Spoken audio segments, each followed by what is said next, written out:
In this video, we're going to be looking at inequalities.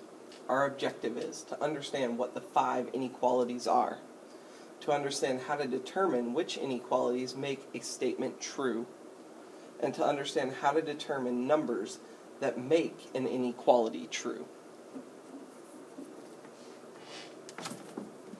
Vocabulary. Inequality. Symbol allowing for numbers to not be equal.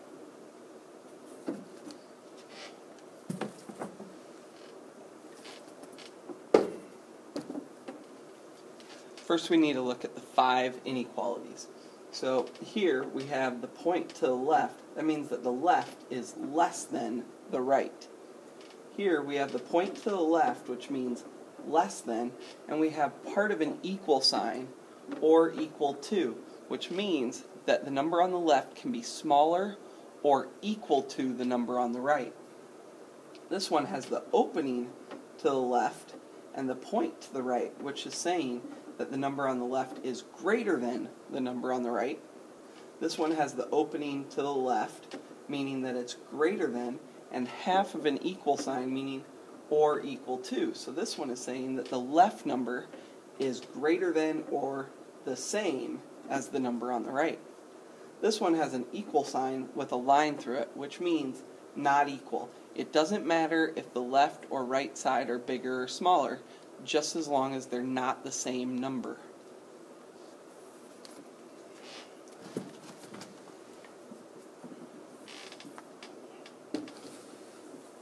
So here are some possible types of problems. We have 4 with a box, -1. So we're trying to compare 4 and -1. Well, 4 is bigger, and so one option would be greater than. Greater than would say 4 is greater than -1. Another option, greater than or equal to. This is saying 4 is greater than or equal to -1, which is bigger, so it satisfies.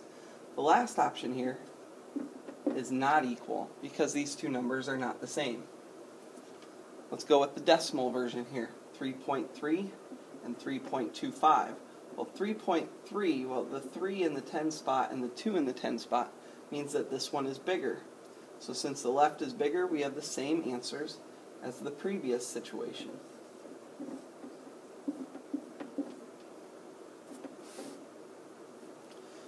In this one with the fractions, well, to compare fractions, you either need to know what the fractions are as decimals, or turn them into decimals, or get common denominators.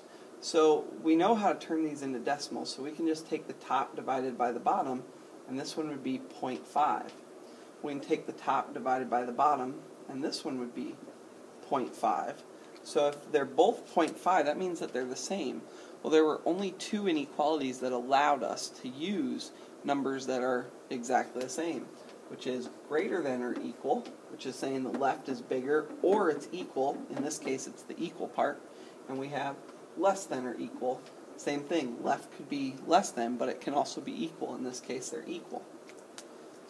Our last situation is 1.4 compared to 3/2. Well, we want to compare these two. A lot of times the easiest is to divide top divided by bottom, turn this into a decimal. So in this case, 3/2 is the same as 1.5 when we divide it out.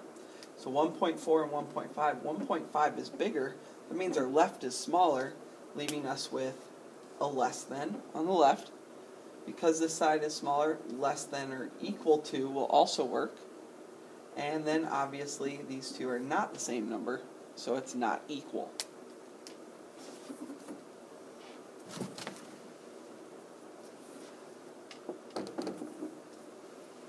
Another situation that we can get into is if I tell you -6 is less than a number, well, we should be able to come up with numbers that are bigger than -6. And hopefully we can come up with integers, decimals, and fractions. So since we have a negative number here and we're looking for numbers bigger, we could basically go with any positive number.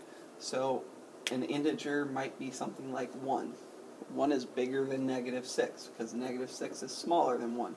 A decimal, any number bigger than -6, that's a decimal. We can go 4.2. and any fraction bigger than negative 6, and the fraction would allow us to use mixed numbers, improper fractions, or just basic fractions. I'm going to go with a mixed number here. We'll go with 2 1/2. Same thing can be done for this situation. We're just looking for the number that is smaller or equal to 5/2. We're looking for an integer that's smaller. Well, one thing to do is turn 5/2 into a decimal or a mixed number. This would be 2.5 if we divide it out. So we're looking for an integer smaller than 2.5. An easy way when we're going for smaller is to go with negatives since we have a positive here. But one number smaller is just 2. 2 is smaller than 2.5. A decimal, we need a number smaller than 2.5, or it could be equal, so we could go with 2.5 also. And then a fraction, I'm just going to go with a basic fraction. We'll go with 1/4. Okay, if there are any questions or things you didn't get, you can always re-watch that part of the video or ask those questions in class. Thank you.